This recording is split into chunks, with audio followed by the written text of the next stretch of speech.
नमस्कार दोस्तों, कृष्णा क्लासेस पर आप सभी का स्वागत है। हमने अग्निवीर एग्ज़ाम के लिए मॉक टेस्ट की सीरीज स्टार्ट की थी। आज हमारा तीसरा मॉडल टेस्ट पेपर रहेगा। दोस्तों, आज का पहला क्वेश्चन देखते हैं। पहला क्वेश्चन है दोस्तों, ए, बी तथा सी किसी कार्य को 10 दिन, 12 दिन तथा 15 दिन में पूरा कर सकते हैं। भाई ए अकेला किसी कार्य को 10 दिन में कर रहा है, बी 12 दिन में और सी 15 दिन में। और बोला अगर तीनों मिलकर एक साथ कार्य करते हैं तो कार्य कितने दिन में खत्म होगा। तो सबसे पहले हम उनके दिन लिख लिखते हैं। ए के 10, बी के 12 और सी के 15।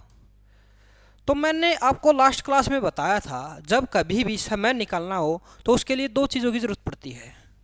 समय निकालने के लिए दो चीज़ों की ज़रूरत पड़ती है, TW टोटल वर्क अपॉन में एफिशिएंसी कार्य क्षमता। तो अभी हमारे पास टोटल वर्क नहीं है तो हम कुल कार्य मान लेंगे, और कुल कार्य हम इन तीनों का एलसीएम मान लेते हैं। दोस्तों, 10, 12 और 15 का एलसीएम 60 रहेगा। कितना रहेगा? 60।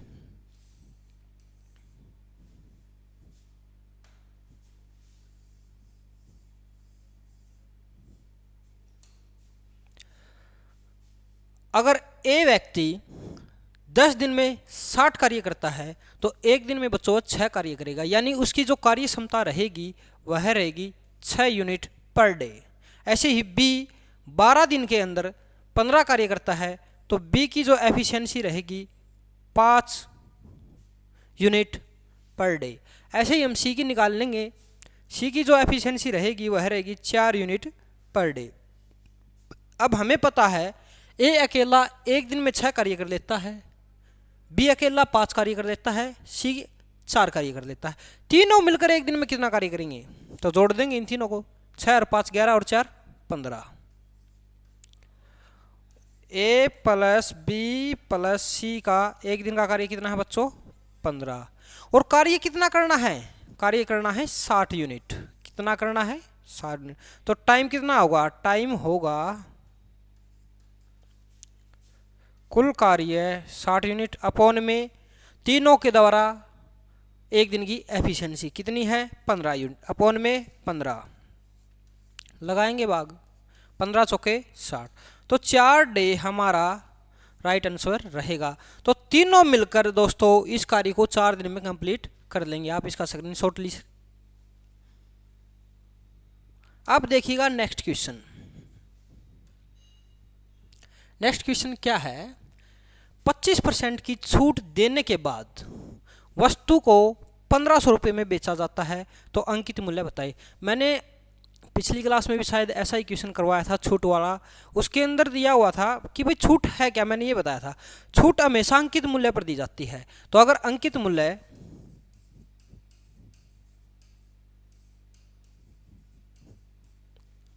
और छूट और जो बचता है वह होता है विक्रय मूल्य। विक्रय मूल्य अंकित मूल्य अगर 100% है तो इसने छूट कितने प्रतिशत की दी है? 25% की। तो कितने में बेचा होगा? उस वस्तु के 75% में। कितने बेचा होगा? 75% में। और क्वेश्चन के अंदर दिया हुआ है उसको बेचा गया है 1500 रुपये में। यानी अगर मैं बात करूं 75% की ही वैल्यू 1500 रुपये है। 75% की वैल्यू अगर 1500 है तो अंकित मूल्य निकालना है। अंकित मूल्य की वैल्यू कितनी है दोस्तों? 100% की निकालनी है। तो 75% इज इक्वल टू 1500।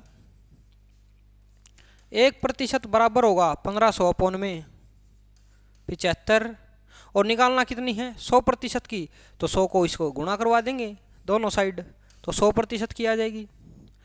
तो 25 दिए 75, 25 चौका 100, 3 पंजे 15, 3 पंजे 15। थोड़ा सा आप लिख लेते हैं, इसको भी काट लिया। तो यहाँ पर बचा हुआ था 3, 3 पंजे 15, तो इधर कितना बचा हुआ है 500, 2 जीरो ऊपर जाएंगी। 500 गुणा में 4, 500 गुणा में 4 बच गया भाई, ये 500 बचा हुआ है, ये बचा हुआ 4, तो कितना बच गया 2000 रुपये हमारा अंकित मूल्य रहेगा। कितना रहेगा दोस्तों 2000 रुपये हमारा अंकित मूल्य रहेगा। अब नेक्स्ट क्वेश्चन देखिएगा, एक व्यक्ति ने 25 रुपये में 25 वस्तुएं बेची और उसे 10% की हानि हुई। 20% का लाभ कमाने के लिए उसे 24 रुपये में कितनी वस्तु बेचनी होगी। तो दोस्तों उसने 2500 रुपये में कितनी वस्तु बेची है 25। अगर 25 वस्तुओं का एसपी 2500 रुपये है तो एक वस्तु का एसपी कितना होगा, एक वस्तु का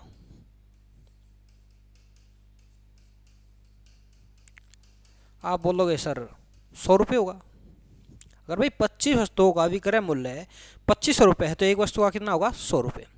लेकिन जब इसने इसको 100 रुपये में बेचा होगा एक वस्तु को, तो इसको हुई है 10% की हानि। तो अब हम इसकी हानि कवर करवा लेते हैं।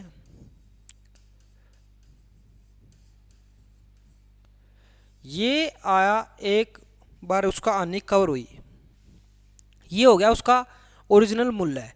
अब इसने बोला है इसको 20% लाभ पर भी बेचना है। अब जब अगर ये वास्तविक है तो इस पे 20% का लाभ ले लेंगे, तो 20% का लाभ लेने के लिए ऊपर 120 से गुणा, नीचे 100 से भाग। अब जो चीज़ें कट रही हैं उसको काट लेंगे। इस 100 से ये गया, 1 जीरो से गई 0, ये गया 3 पे, 3 तिया 9, 3 चौके 12। तो दोस्तों अब क्या बचा हुआ वो लिख लेते हैं। ये वाला 100 बचा हुआ है, ऊपर कितना बचा है 4 और नीचे कितना बचा हुआ है 3। ऊपर बचा है 4 और नीचे बचा है 3।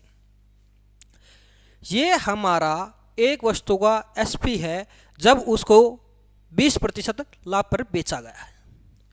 अगर ये एक वस्तु का एसपी है और हमारे पास टोटल एसपी 2400 रुपये है तो हम वस्तु निकाल सकते हैं।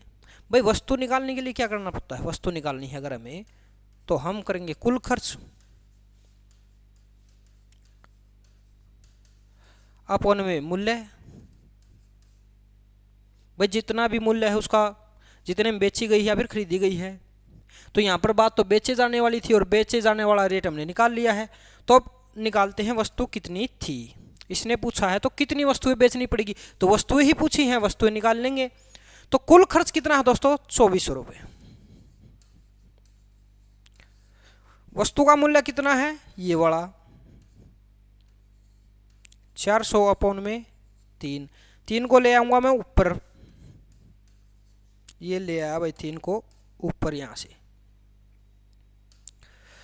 तो 2 जीरो से 2 जीरो गई, 4 छिका 24 और 6 तिये 18, यानी कि उसको 18 वस्तुएं बेचनी पड़ेंगी। कितनी वस्तुएं बेचनी पड़ेगी दोस्तों 18 वस्तुएं बेचनी पड़ेंगी। देखिएगा नेक्स्ट क्वेश्चन, चीनी के मूल्य में 25% की वृद्धि होती है यदि वह केवल 0% बढ़ता है, यानी कि उसके खर्च में कोई प्रभाव नहीं पड़ा, तो खपत में कितने प्रतिशत की कमी करनी होगी। तो इसको मैं पहले ट्रिक से करवाता हूं, बेसिक से मैंने लास्ट क्लास में करवाया था। अगर खर्च पर कोई भी प्रभाव नहीं पड़ता है तो इसके लिए क्या ट्रिक होगी, जितनी भी वृद्धि हुई है या फिर कमी हुई है, कमी या वृद्धि, नीचे अगर कमी हुई है तो 100 माइनस कमी, पहले कमी का ही लिखवा देता हूं मैं आपको,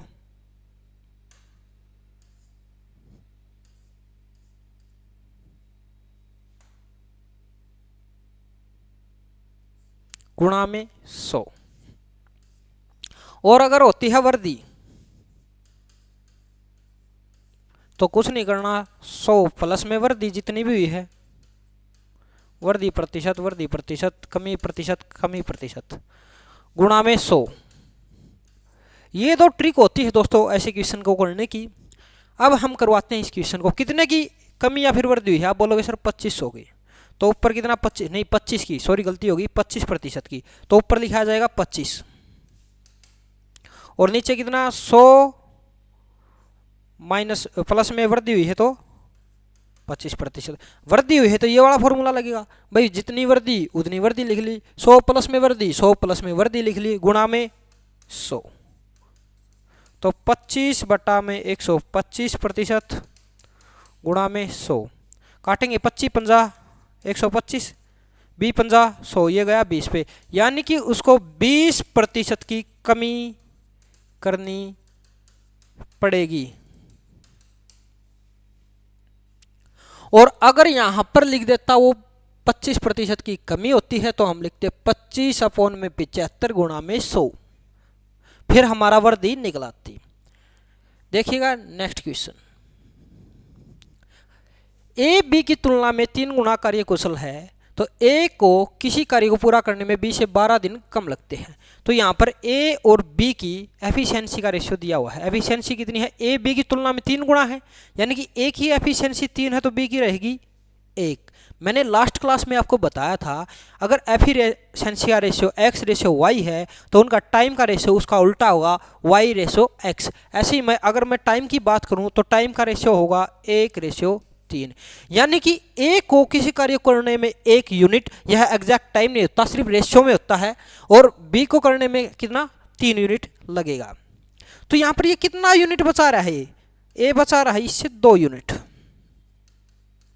कितना बचा रहा है 2 यूनिट, और यहां पर दिया हुआ है क्वेश्चन में कितना टाइम बचा रहा है 12 दिन, यानी इस 2 यूनिट की वैल्यू हुई कितनी होगी 12, तो एक की कितनी होगी बच्चों 6। अगर एक की 6 है तो मैं यहां पर टाइम निकाल सकता हूं, टाइम कितना होगा ए व बी का 6 एकम 6 और 6 दिए 18, बी का होगा 18। तो यह टाइम पता चल गया, ए को किसी कार्य करने में 6 दिन लगते हैं, बी को करने में कितने लगते हैं 18 दिन। तो वह कार्य कितने दिनों में, यदि वह एक साथ मिलकर कार्य करते हैं तो कार्य कितने दिन में कंप्लीट होगा। अब इन दोनों ने कार्य किया है एक साथ मिलकर,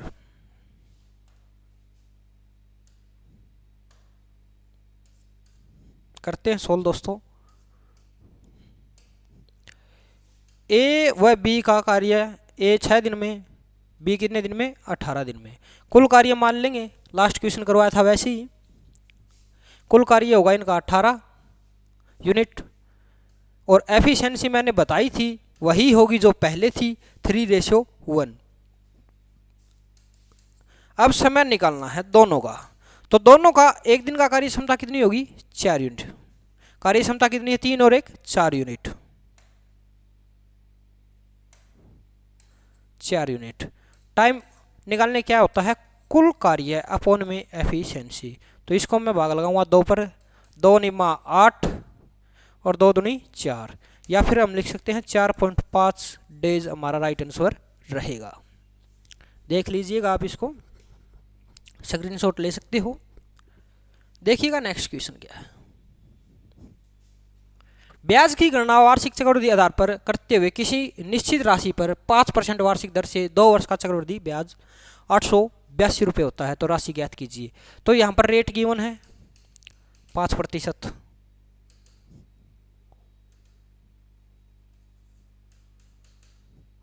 टाइम गिवन है 2 ईयर,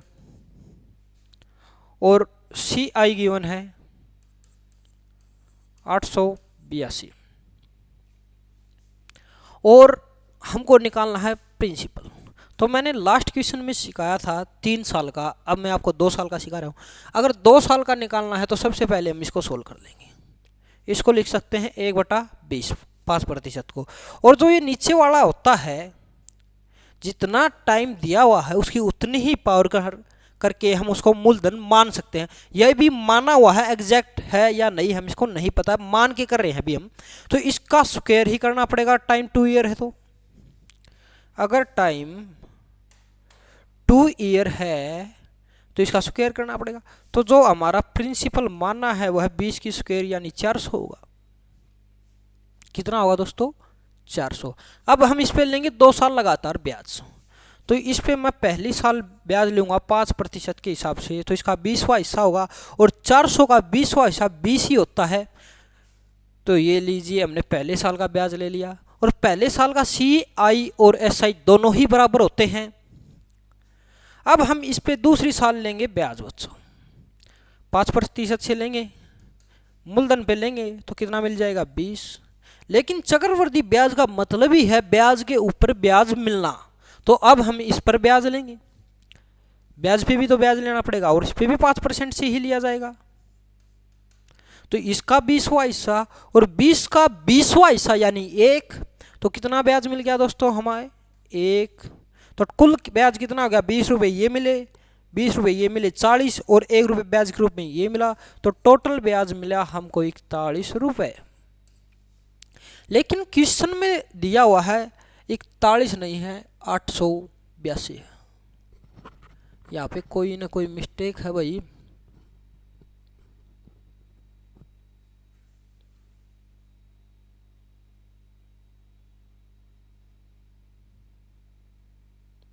शायद में भी यहाँ जो होगा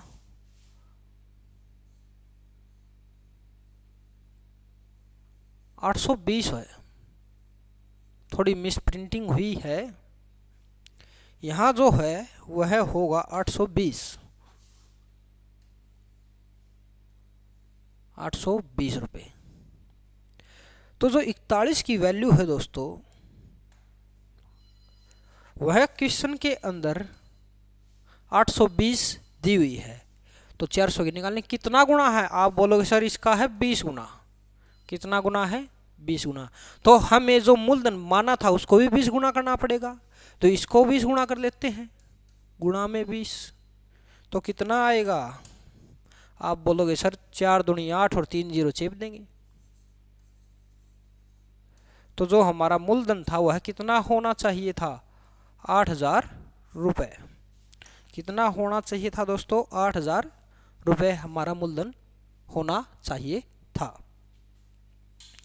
अब अगर आप वहीं से निकालना चाहो 882 से, तो कुछ नहीं करना, 882 अपॉन में 41 गुणा में 400, जो आएगा वही हमारा राइट आंसर रहेगा। लेकिन मेरे को लग रहा है वहाँ पे मिस्टेक हुई है, टाइपिस्ट से यहाँ पर 820 ही था।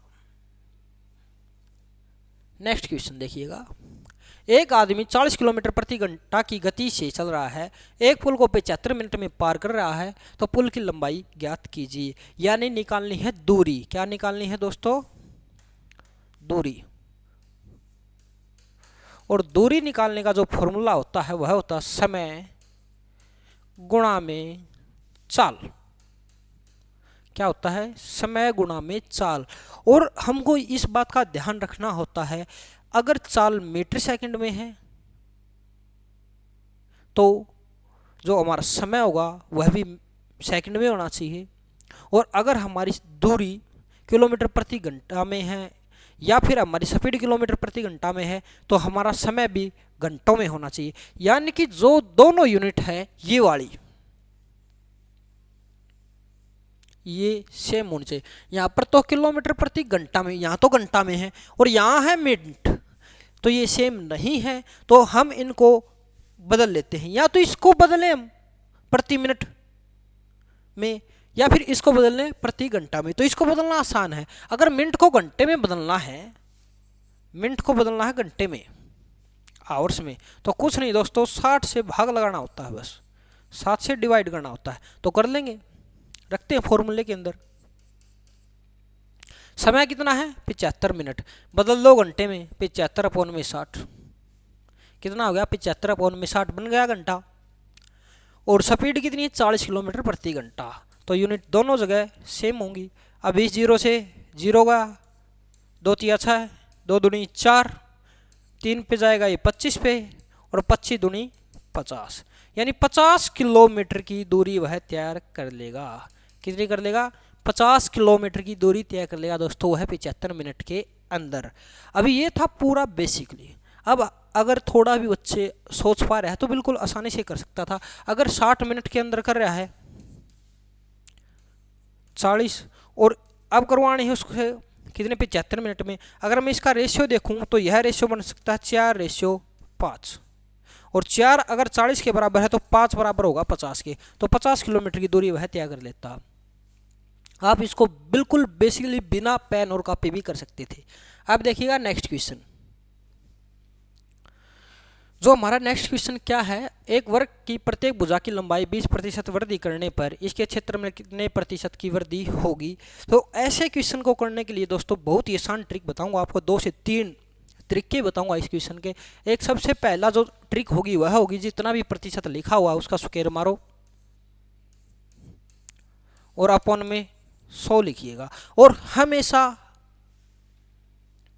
अगर वृद्धि हुई है दोनों बार तो वृद्धि आएगी, और अगर उतने ही प्रतिशत की वृद्धि और उतने ही प्रतिशत की कमी हुई है तो हमेशा होगी दोस्तों कमी। क्या होगी? हमेशा होगी कमी। लेकिन अब तो दोनों ही बार में वृद्धि हुई है दोनों भुजाओं के अंदर, तो इसके अंदर वृद्धि ही होगी। और वृद्धि कितनी होगी?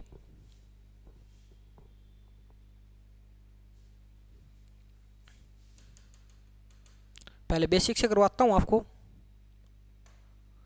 और कुछ वर्क के बारे में ही बताता हूं आपको।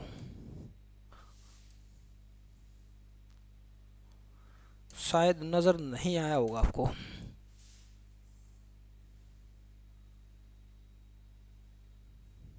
ये एक वर्ग है और वर्ग की क्या खास बात होती है, उसकी चारों की चारों भुजाएं बराबर होती हैं। लिखिएगा वर्ग के बारे में, जो चारों साइड होंगी वो बराबर होंगी।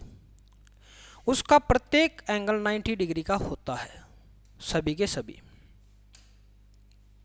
साथ ही जो उसका विकर्ण होता है वह होता है √2a। विकर्ण कितना होता है? √2a। तो यहां मैं अगर बात करूं भुजा की तो भुजा तो सभी बराबर होती है। फिर बात करते हैं हम परिमाप की।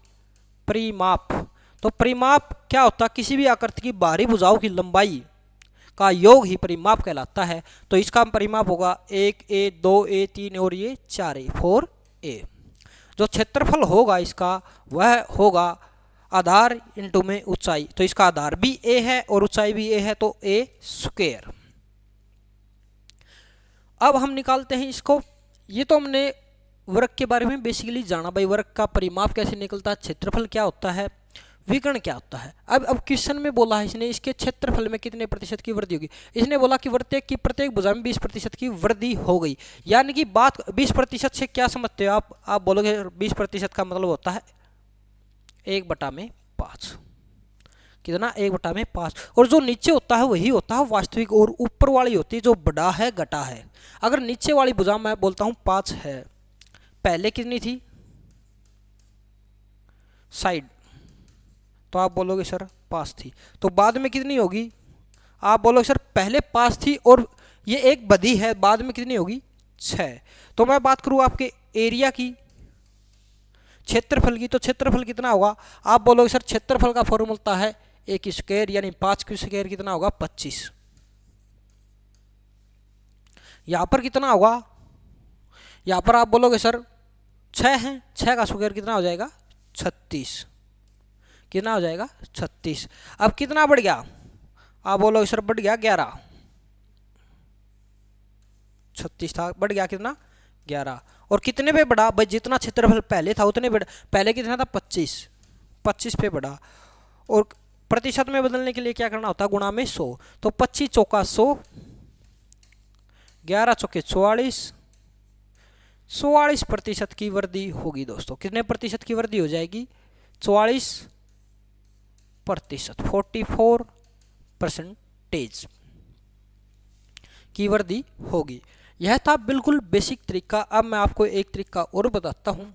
अगर ऐसा क्वेश्चन आता है तो आप ऐसे करोगे, x + x ± x इंटू में x, अगर दोनों जगह x है अपॉन में 100। पहला तरीका, अगर दोनों जगह सेम वैल्यू है। अगर ऐसा है x और दूसरी बार y है तो ± xy अपॉन में 100। अब उसी क्वेश्चन को करके दिखाता हूं मैं आपको ट्रिक से। x की वैल्यू यहां पर 20 दी हुई थी, तो 20 प्लस में 20, और दोनों जगह प्लस है तो निशान आएगा प्लस का, इंटू में 20 गुणा में 20 अपॉन में 100। तो 20 और 20 40, तो ये वाली कंप्लीट। और 20 गुणा में 20 400 बटे में 100, इसको क्या लिख सकते हैं आप इतने को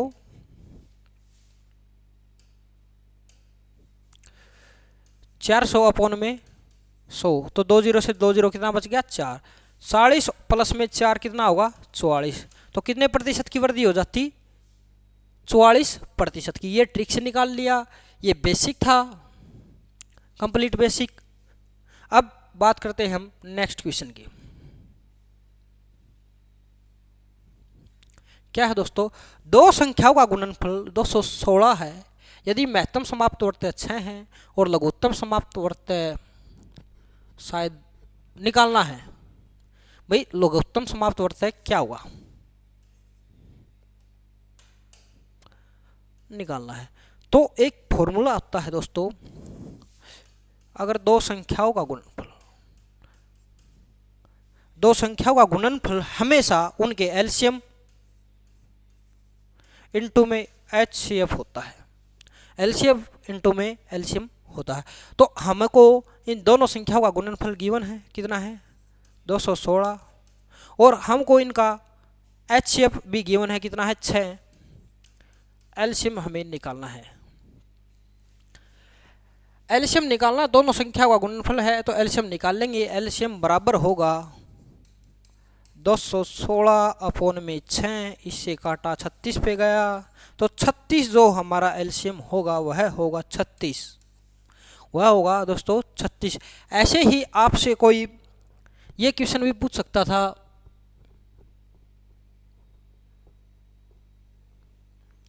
इसी आधार पे मैं एक और क्वेश्चन बनाता हूँ, इधर ही आपको या लिखता हूँ मैं। अगर दो संख्याओं, अगर एलसीएम 36, एचसीएफ दिया होता है यहाँ पर 6, और एक संख्या सेकंड संख्या 72, तो फर्स्ट बताइए। आपसे इसी टाइप के क्वेश्चन में ऐसा क्वेश्चन भी पूछ सकता है, उसको कैसे करेंगे।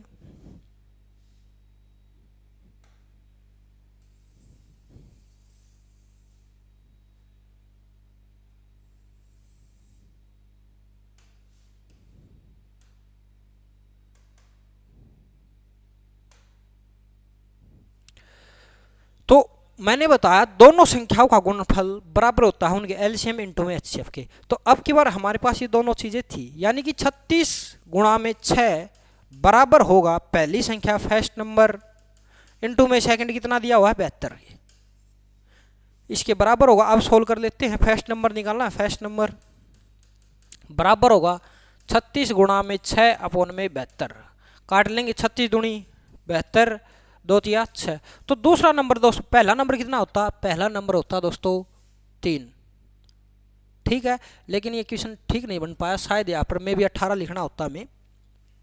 देखते हैं नेक्स्ट क्वेश्चन। 4 लगातार विषम संख्याओं का औसत 40 है तो बड़ी संख्या बताई।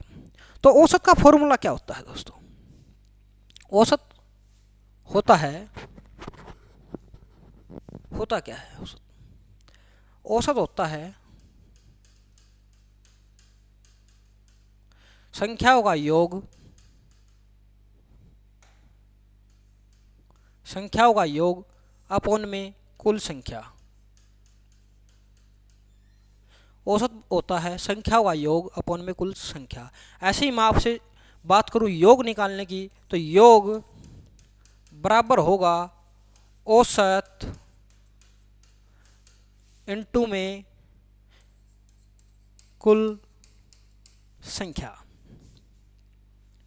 तो अब हम इन दोनों फॉर्मूला का यूज करेंगे, इस फॉर्मूले का यूज करके इस क्वेश्चन में सोल्व करें। इसने बोला 4 लगातार विषम संख्याओं का औसत 40 है। तो मैंने कोई संख्या मान ली अपने मन से, मैंने वो संख्या मान ली x, कि भाई कोई संख्या x थी और इसके लगातार क्रम में विषम संख्याएं होंगी। तो कभी भी विषम संख्याएं होती हैं तो वह उसके अंदर +2 होने के बाद में, जैसे मैं आपसे लिख के दिखाऊं, मैं लिखता हूं 11 ही मान ली होती मैंने, तो 11 के बाद आता 12, लेकिन 12 विषम नहीं होता, सम होता है। लेकिन जो 13 आएगा ना वो विषम होगा। फिर अगर मैं लिखूँ 14 तो 14 फिर विषम नहीं होगा, लेकिन 15 फिर विषम होगा। लेकिन जो विषम का जो पेयर बन रहा है वह कैसे बन रहा है, 2 ऐड करने पर, 2 ऐड करने पर। तो ऐसे ही मैंने अगर इसको x माना है तो इससे अगली संख्या होगी वह होगी x प्लस में 2। अगर उससे अगली की बात करूँ तो इससे 2 जोड़ना पड़ेगा, 13 में 2 जोड़ना पड़ा है तो x प्लस में 4। जो इससे आगे वाली होगी वह कितनी होगी, x प्लस में 6। 1 2 3 4 4 संख्या हमने मान ली है। अब क्वेश्चन को सोल्व करते हैं।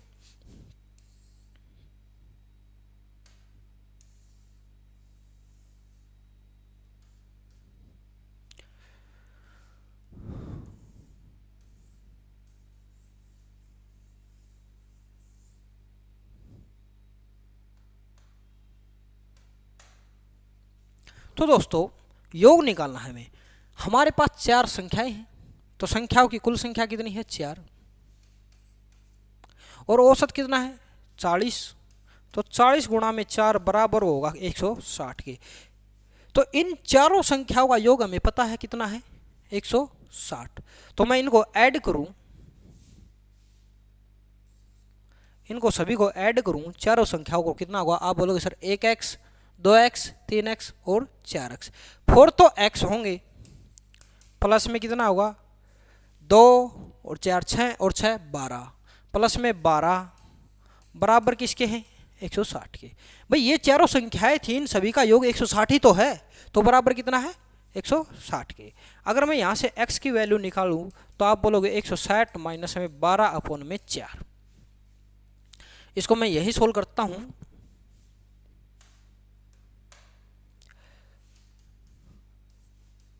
40 पे गया और 4 दिए 12, यानी 40 माइनस 3 कितना हो जाएगा, 37। तो जो x का मान है वह कितना होगा, 37। दूसरी संख्या की बात करता कितनी होती है, आप बोलते 39। अगली कितनी होती, 41। अगली कितनी होती, 43। आप इसको ऐड करके देख सकते हो, इन सभी का योग 160 ही आएगा। यानी वो 4 की 4 संख्याएं हमें पता चल चुकी है कितनी होंगी, 37 39 41 और 43। ये वो 4 संख्याएं थी जिनका योग 160 है। अब हमसे पूछा क्या गया, बड़ी संख्या कौन सी है। तो इनमें से सबसे बड़ी संख्या क्या थी दोस्तों, 43। जो ये 43 हमारी बड़ी संख्या है, यही हमारा आंसर होगा। यानी कि इस क्वेश्चन का जो आंसर होना था वह होता 43। हमसे पूछ लेता तीसरी संख्या कौन सी है, तो आप बताते तीसरी संख्या होगी 41। आपसे पूछ लेता छोटी संख्याओं में से दूसरी संख्या कौन सी है, तो छोटी तो सबसे छोटी दी है, दूसरे नंबर वाली कितनी है, 39। आपसे पूछ सकता था सबसे छोटी संख्या कौन सी है, तो आप बताते 37। ऐसे ही इस प्रकार के क्वेश्चन में आपसे कुछ भी पूछे आप ऐसे सोल्व कर लोगे। देखते हैं नेक्स्ट क्वेश्चन। 150 मीटर लंबी एक रेलगाड़ी टेलीफोन के एक खंभे को 12 सेकंड में पार करती है। रेलगाड़ी की चाल बताइए।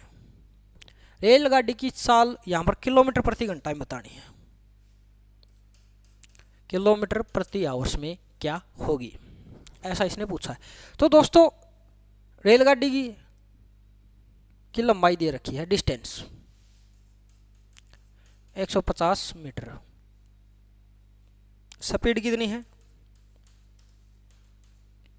12 मीटर। नहीं, टाइम दिया हुआ दोस्तों, जो 12 दिया हुआ है यह है टाइम। टाइम कितना है, 12 सेकंड। और स्पीड निकाल ली है। तो स्पीड निकालने का फॉर्मूला होता है डिस्टेंस अपॉन में टाइम। डिस्टेंस अपॉन में टाइम, दूरी बटे में समय, चाल निकालने का फॉर्मूला होता है। लेकिन यह जो चाल लिखड़ेगी वह लिखड़ेगी मीटर सेकंड में, और मीटर सेकंड को घंटों में बदलने के लिए 18/5 से गुणा करवा दिया जाता है। तो सोल्व करते हैं। 6 दूनी 12, 6 दिए 18, 5 दूनी 10, 0 से गया 0, 15 दिए 45। 45 किलोमीटर प्रति घंटा की स्पीड होगी दोस्तों। फिर काट के बताता हूँ आपको कैसे काटा हमने काटा 6 दूनी 12, 6 तिये 18, 5 दूनी 10, 1 0 से काट दी 1 0, 15 तिये 45 किलोमीटर प्रति घंटा। हमने यहीं पर इसको मीटर सेकंड को किलोमीटर प्रति घंटा में बदल लिया है। नेक्स्ट क्वेश्चन देखते हैं। वह संख्या जो उसके 2/5 से 75 अधिक है, यानी वही संख्या बतानी है जो उसी संख्या के 2/5 से 75 अधिक है। मान लेता हूं मैं 2/5 से क्या मतलब है, तो हम नीचे वाली को हमेशा ही वास्तविक मानते हैं। अगर वास्तविक संख्या 5 थी, वास्तविक 5 थी, ये भी रेशियो मान, तो जो बाद में होगी वह कितनी होगी बाद में? भाई 2/5, यानी 5 का 2/5 करूंगा तो 2 ही आएगा। लेकिन इसने बोला जो पहली वाली संख्या है ना, बाद वाली संख्या से 75 अधिक है, लेकिन हमारा यहाँ पर कितना अधिक है? 3 अधिक है। 3 की वैल्यू कितनी दी हुई है क्वेश्चन में? 75। 1 की वैल्यू कितनी होगी? आप बोलोगे 75/3 25, 25 या 75 होता है। तो 1 यूनिट की वैल्यू कितनी होगी? 25। तो इसने पूछा क्या? वही संख्या ही पूछी है भाई, वह संख्या कितनी होगी।